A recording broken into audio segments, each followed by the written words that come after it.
देश के अंदर लगभग 14 करोड़ किसानों को प्रधानमंत्री किसान सम्मान निधि में इस कोरोना संकट के दौरान 2-2 हज़ार रुपये पर मंथ हर किसान को अतिरिक्त सहायता देने की कार्रवाई पहले चरण में हुई है। और मुझे बताते हुए प्रसन्नता है कि उत्तर प्रदेश के 2 करोड़ 34 लाख किसान को 2-2 बार ये सहायता प्राप्त हो चुकी है। इसके साथ ही देश के जिन किसानों ने बैंकों से लोन लिया था, ये लोन की राशि 4,22,000 करोड़ रुपए की बनती है। इसमें जो एक छूट की व्यवस्था समय के अनुरूप देने के लिए कार्रवाई प्रारंभ की गई है, खासतौर पर मोराटोरियम में व्यवस्था दी जा रही है, यह उन करोड़ों किसानों को राहत देगा जो किसान इस समय इसकी आवश्यकता को महसूस कर रहा है। फेरी नीति से आच्छादित होने वाला ठेला, खोमचा, रेहड़ी, पटरी व्यवसायी जिस पे मार पड़ी है, ये डेली कमाने वाला वर्ग है। हम लोगों ने उत्तर प्रदेश में पहले ही इन सब को आच्छादित करके खाद्यान्न के साथ साथ इन्हें भरण पोषण भत्ता देने की व्यवस्था की, और मैं आभारी हूँ कि आज इन सब को इस पैकेज के दायरे में ला करके इन्हें 10,000 रुपये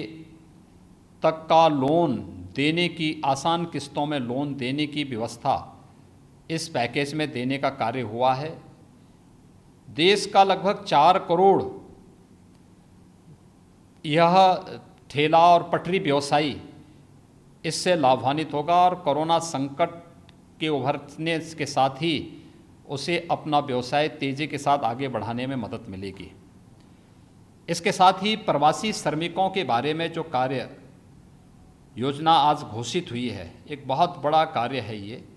और ख़ास तौर पर इस समय हम लोगों ने देखा कि प्रवासी श्रमिक जब लॉकडाउन के दौरान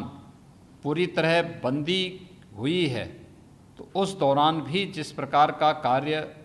देखने को, जिस प्रकार की स्थिति देखने को मिला कि बड़ी संख्या में एक राज्य से अपने घर के लिए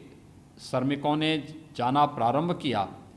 उन स्थितियों में भी हम लोग इस चीज़ को देख सकते हैं कि इन सभी के लिए 2 प्रकार की सुविधाएं, एक इन सभी की सुरक्षित खान पान, रहने की व्यवस्था और सुरक्षित यात्रा के लिए भारत सरकार ने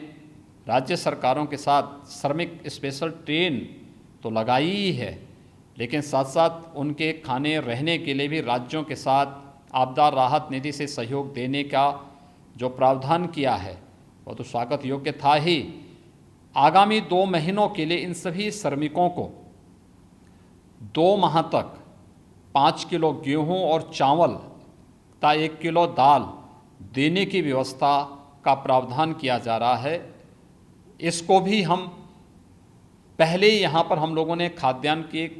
पैकेट, राशन किट के रूप में उपलब्ध करवाने की व्यवस्था कर रहे थे। स्वाभाविक रूप से सर्वाधिक प्रवासी श्रमिक उत्तर प्रदेश के अंदर आया है। अब तक 11 लाख से अधिक प्रवासी श्रमिक आ चुका है। मेरा अनुमान है कि आगामी 1 सप्ताह में ये बढ़कर के 20 से 20 लाख से ऊपर जाएगी। इन सभी प्रवासी श्रमिकों को भी एक नई राहत इससे मिलेगी। इसके अलावा इन प्रवासी श्रमिकों के साथ ही मिडिल क्लास के उन लोगों को, लोअर मिडिल क्लास के उन लोगों को जिनके पास अपनी आवासीय सुविधा नहीं थी, उन लोगों के लिए भी एक जो व्यवस्था तय की जा रही है कि इनको सस्ते में किराए पे मकान मिल सके या इनके पास अपने मकान हो सकें, प्रधानमंत्री आवास योजना की तर्ज पर जो एक व्यवस्था इसमें की जा रही है, मुझे लगता है कि देश के करोड़ों प्रवासी कामगार और श्रमिक इससे लाभान्वित होगा। साथ साथ युवाओं के लिए भी एक जो बड़ी घोषणा हुई है, शिशु, किशोर और तरुण मुद्रा योजना में लोन की व्यवस्था, एक बड़ा पैकेज इसमें युवाओं के लिए नया स्टार्टअप स्थापित करने और नए सिरे से आत्मनिर्भर भारत, एक स्वावलंबी भारत निर्माण की दिशा में स्वदेशी को प्रमोट करने की दिशा में अपनी ही प्रतिभा और अपनी ऊर्जा के माध्यम से हम भारत को पुनः वह गौरव दिलाएंगे जिसके लिए भारत जाना जाता था। उसके लिए जो युवाओं के लिए भी व्यवस्था इसमें पैकेज में की गई है, मैं इसके लिए भी आदरणीय प्रधानमंत्री जी का और माननीय वित्त मंत्री जी का हृदय से आभार व्यक्त करता हूं। मुझे विश्वास है कि कल एमएसएमई सेक्टर और पावर सेक्टर के लिए जिस प्रकार की घोषणा हुई और आज ही उत्तर प्रदेश में हम लोगों ने 56,000 से अधिक लोगों को, एमएसएमई सेक्टर से जुड़े हुए लोगों को 2002 करोड़ रुपए का लोन किया।